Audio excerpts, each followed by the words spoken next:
Mm-hmm. Who are you? What is your message? What do you want to do? What are you trying to accomplish? Let's stick to that and not let all the other, whether it's outside noise or outside money, dictate what's next. Because I think that's how he can win, Yeah. Rania. Absolutely. Because Absolutely. look, everybody's on TV now. Everybody can be a star. All you have to do is get on television and get on in a contest, and you become a superstar, which is crazy. I mean, there's a reason that you have the So Chitlin true. Circuit and vaudeville, which is what vaudeville was white Chitlin Circuit, and Chitlin Circuit was black vaudeville. I mean, let's be honest. And you perfected your craft. Mm-hmm. Just and that is how you get to be great. Today, everybody can be a television star. They don't have to have any talent. Mm-hmm. They can just be there.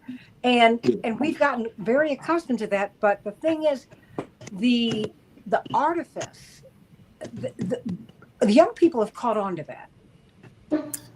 Yeah. And they're Yep. so done. I have talked to so many young people who really were bothered by Liz Cheney and Kamala Harris that tour. Daryl, Ariel, Tia, I'm Rania. not a young person and I was bothered by it. Oh, but Yeah. when I say but young people, the reason I bring up young people is because that turned them not just off but away. Hmm.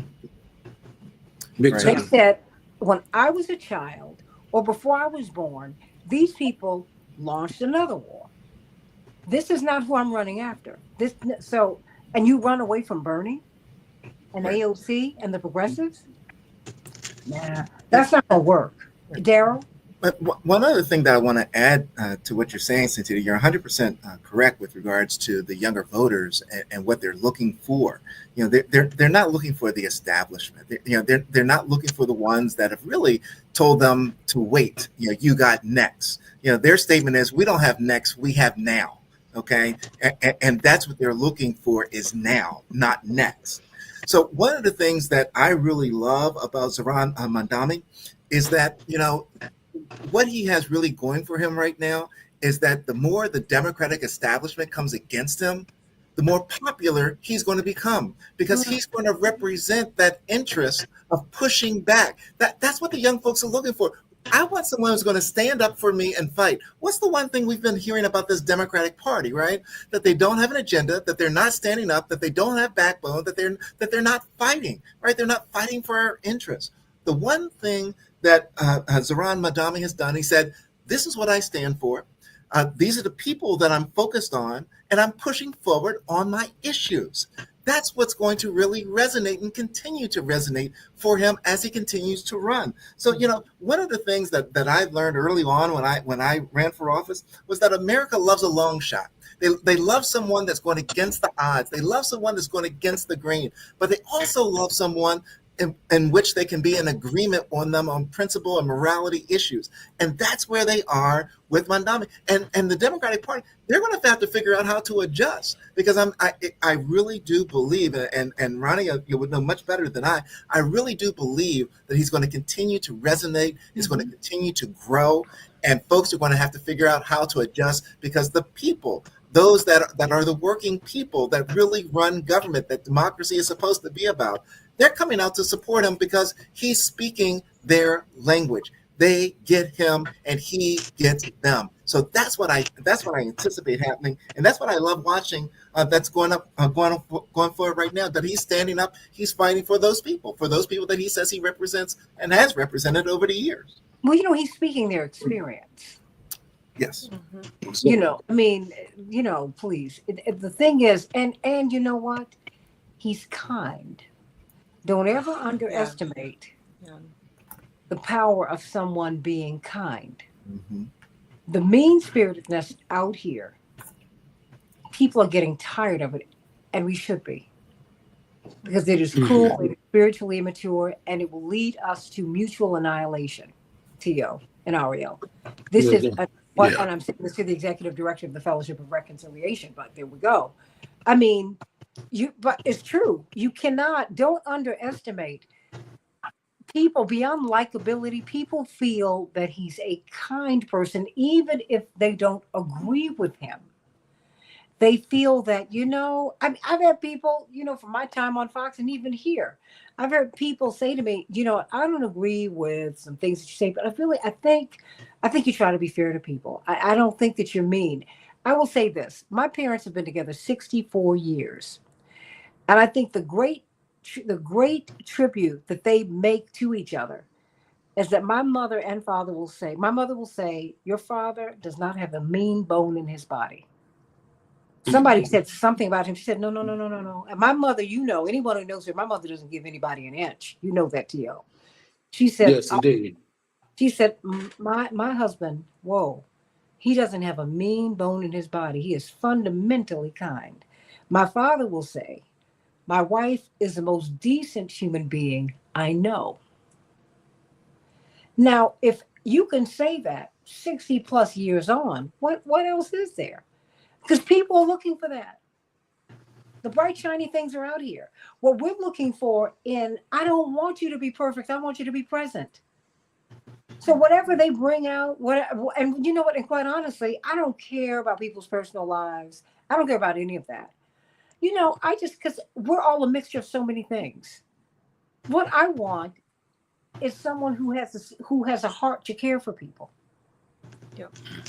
And I feel like that's what we get from him. There's just a fundamental decency. Just because he went to people who, that's why Trump voters would say, yeah, sheepishly. And then after they saw that he was not judging them, I just want to know why. Well, not just why, but what is it that you're looking for? What do you need him to do? Because now we got this big, beautiful bill. They're cutting Medicaid, Medicare, everything that honest Democrats told you he was going to do. Social Security. I saw a package on CNN last night, early this morning. It broke my heart. This woman has a child who is very clear that this child is struggling. She said, these cuts will kill my daughter. My child is going to die. So people have been lied to. And, if you continue to disappoint people, Ariel, and throw them under the bus, you don't know where that's going to go. I guess do you remember that song, It's a Thin Line Between Love and Hate? When he said, oh, it's 5 o'clock Yes. in the morning. I'm bandaged from feet to head. You remember that, T.O. In a state of shock. Yes. This much from being dead. I didn't believe this woman would do this to me. I kept doing her wrong. That's Oh my right. Thin God. line. Thin line. Come on, you Yeah. remember that song? Y'all remember? Look, Joan Jett did it, and I forget the soul group that did it. Everybody did it, please. And no, it was Chrissy Hynde who did it. Come on, I got my music. I love it because I love Chrissy Hynde, The Pretenders. And nobody could do that song wrong because it was just the truth.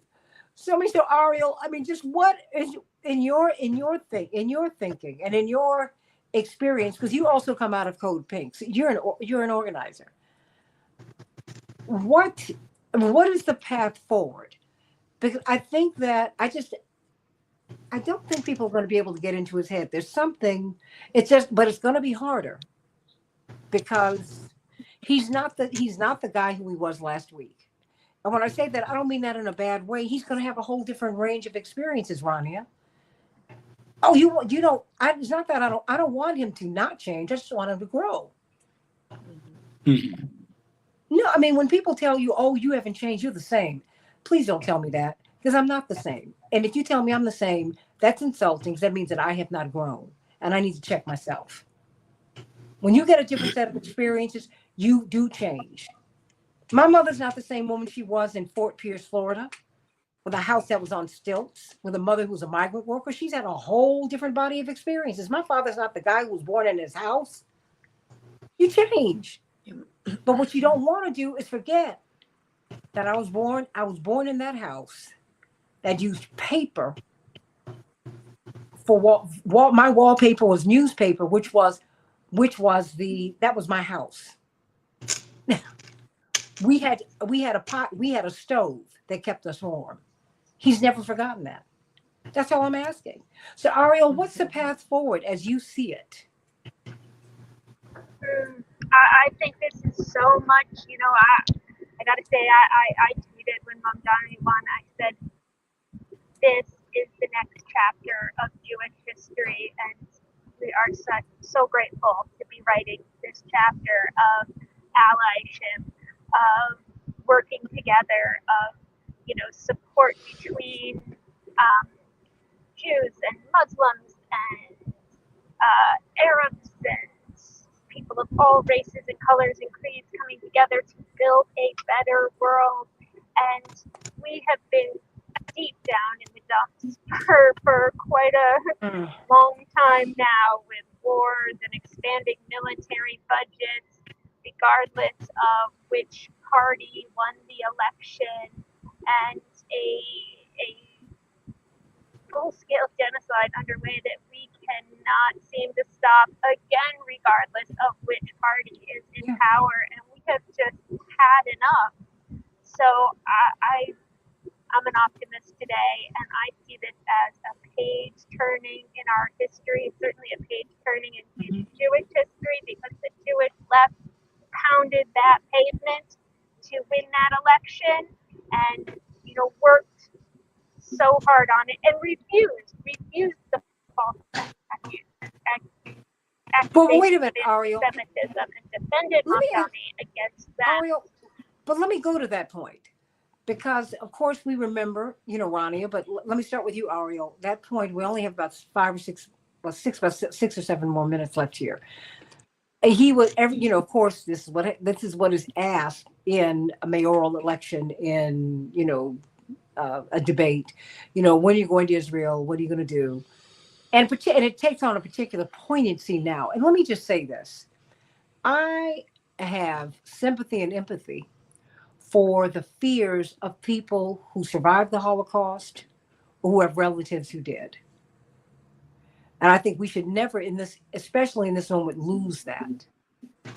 Nor should you lose. The reason I don't want to turn down dark roads down in Mississippi is because I've got PTSD in my DNA from what happened to my ancestors. Okay, so Black folks in dark roads, we start running because it's like, hey, I know what's happened on this soil. So I think we have to, let's just stay there. Let's stay there. And so I understand, but I thought he was so courageous in that moment, Ariel. So talk to me, how was he able, because he pierced the veil on that one.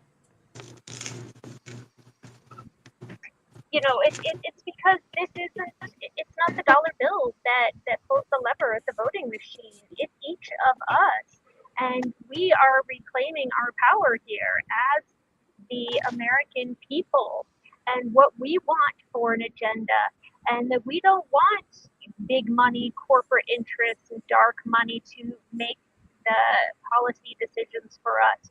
We want human rights and morality and ethics, and a country that values diversity and migration and sanctuary.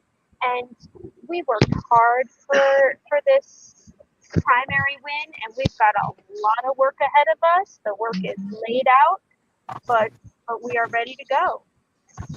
Well, T.O. Hardeman, I think this is what Brandon Johnson is trying to bring. And many people have given him a lot of pushback without really looking at the forces that were arrayed against him on immigration. Governor Abbott could have taken people right back across the border. He is a member of the World Economic Forum. That was not his charge to you. Yeah. His charge was to put people all through the United States so they could work for cheap. That's what we do. That's what we do in America. So you tell me, what's the path forward? Because I certainly am still pulling for that was straightforward. Johnson. That was straightforward. Straightforward answer for you. It's time to get off the plantation. Plantation politics are a thing of the past. And I say that because people are looking for genuine people that really, like I say, understand them and support their causes and what they're really interested in. Because if you go against the plantation politics, whether you Democrat or Republican, you become ostracized or an outcast. We have to stop treating people like that, because you have new people that come along all the time that have a different message, but it still is in alignment with uplifting the people. So if you look at the reality of some of the inner city communities, even in some white communities, not just all African American, you have a whole lot of poverty going on out there. It's the job of leaders to kind of, help the people to a degree. So that's the only thing I can say. It's time to get off the plantation. And if I go against the plantation, don't hold me accountable for that for the rest of my life. Politics is like strange, Santita and everybody, because as soon as, like when I ran once again, I became like, you make enemies for no reason at all. Just because I decided to get off the plantation, run for office, and run for governor at the same time, all of a sudden, T.O.'s crazy. What's wrong with him? Who does he think he is? I'm somebody just like you, somebody. And I said it before on this here show, Santita, a Martian can come on a UFO with a bag full of money and run some real good commercials. He might become the president. I'm just being honest with you, because we get caught up in theatrics sometimes opposed to substance, a symbol without any substance. And what this young man in New York is doing, he has substance in his message, okay? So I just want to share that with your viewers as well. Absolutely. And I hope that we'll stick with him, because you've had people who've been substantive, who have tried to move us off of plantation politics. But the tendency of people is to go back to what it is that Daryl. Yeah. And so what we have to do is keep on going. And you need to read the room. Read the room, because I've got nieces, nephews, and godchildren who are just coming out of college. And I'm here to tell you, ceasefire is a non-negotiable for them. Mm-hmm. Rebuilding our infrastructure, buses that they don't have to pay for in New York City, they're like, that's the way it ought to be. They have a whole new vision of the world, and they are not going to stop until they get it, Daryl. Mm-hmm. Mm-hmm. What's your closing thought? You're 100% on point. And one of the things that I'll say in closing is this: what many people are looking for is someone who's not going to simply be ridden by the system, but someone who's going to go to the table and not simply sit at the table, but flip the table over because they don't like what's going on. They want their issues brought forward. And that's what I think Zohran Mamdani represents. He's saying, we don't need to do business as usual. We don't need to take a knee to the government. We don't need to take a knee to the establishment. We need to meet the needs of our people. Let's flip this table. Let's go forward with the needs that we need to meet. That's what I think he represents, and that's what I think he's being so successful, because he is speaking their language. Well, Rania, you have the closing thought here. We'll still be in the corner at these establishment events, but I don't mind. I guess I'm used to it. I'm used to it even in the civil rights movement, because my father was never at the center. Until he ran for president, we were always seated literally at the back of the Congressional Black Caucus dinners at the exit. But it was just because we were the outsiders. We were never in, so it never bothered me. If people start to draw us in, my mother's first instinct is to be very suspicious. She will say, "What do you want?" Because I know you and I don't want to be in with you. And my mother will tell you that. Mm-hmm. She did that to some of our neighbors. I think my parents had some reception in the backyard, and there were a lot of people in the back. And one of our neighbors, people who barely spoke, because it was, affluent, upper middle class community and blah, blah, blah. And my mother just flat out asked this woman, "What are you doing here? You don't even speak to me. And your children barely speak to my kids."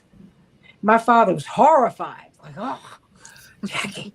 He said, no. So now you're acceptable, while we're sitting up here flanked with the Secret Service all around us. She said, "I don't have time for that." And I wanted her to know that, but my mother keeps it 100. So Rania, what's the path forward? I love that woman. She's just a lot. She is a lot of perfect, is what she is. I love that so much. And I said it earlier, honestly, it's a badge of honor. It is a badge of honor that I wear proudly, to not be in the cool kids club, to not be somebody that the establishment likes. I've said the Biden White House blacklisted me. I helped elect that man, and they blacklisted me. Wait. Before you go, now I got to give you a couple extra minutes. What? Oh, have we not ever talked about this? Oh my Nope. gosh. But I Yeah, want people to know how they have functioned. Because it doesn't yeah, so shock me. I'm glad you said it. Oh, yeah. post I can't believe I haven't said it before. I've got feelings about it, but even in the moment. So it was post October 7th. 2023. I am Palestinian, as you always, you always mention, and I wake up every day being Palestinian. My family is still there. It is a devastating, continues to be a devastating time.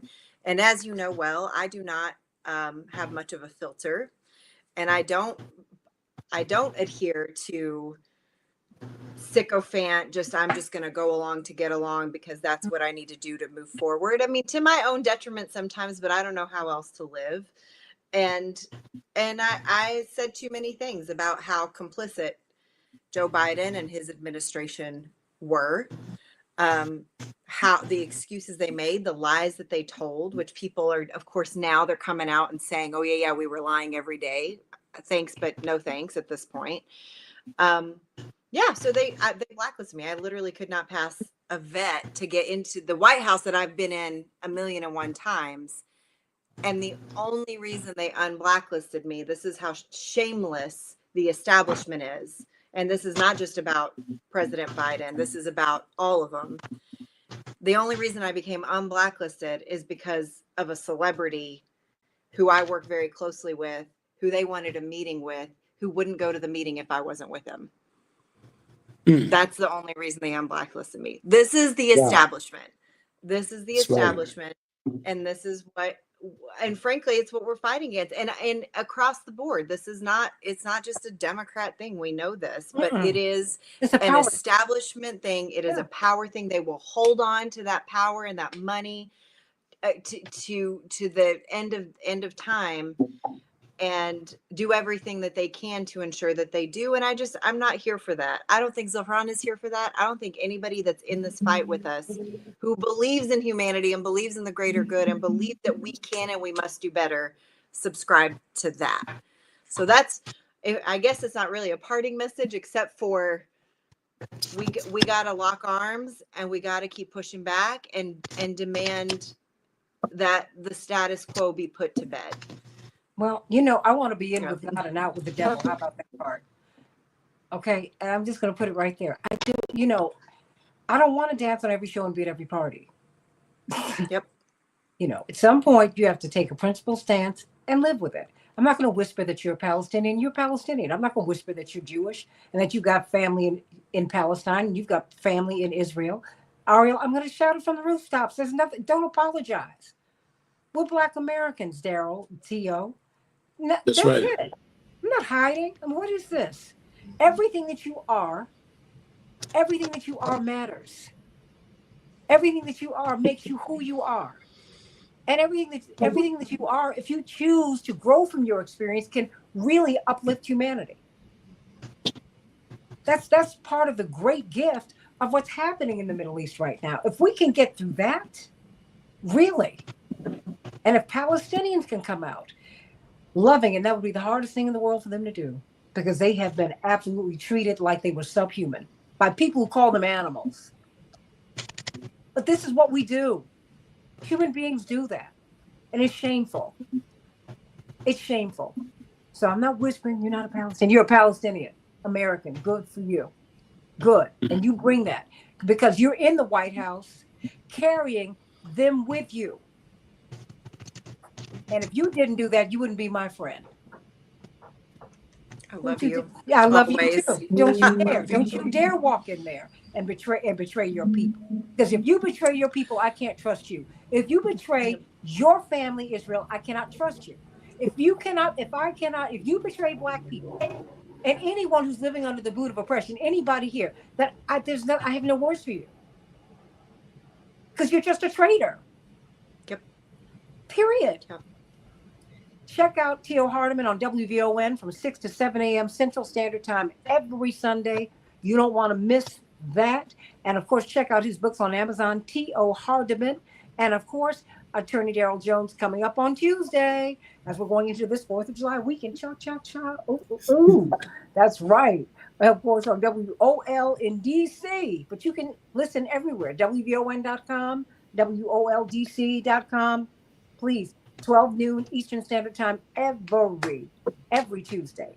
Coming up, let's talk about Iran, Israel, and the United States. Is this a ceasefire or cessation of hostilities? Don't worry, Ariel, I'm about to send you a link. I'm going to send you one too, Rania. That's all. I'm good.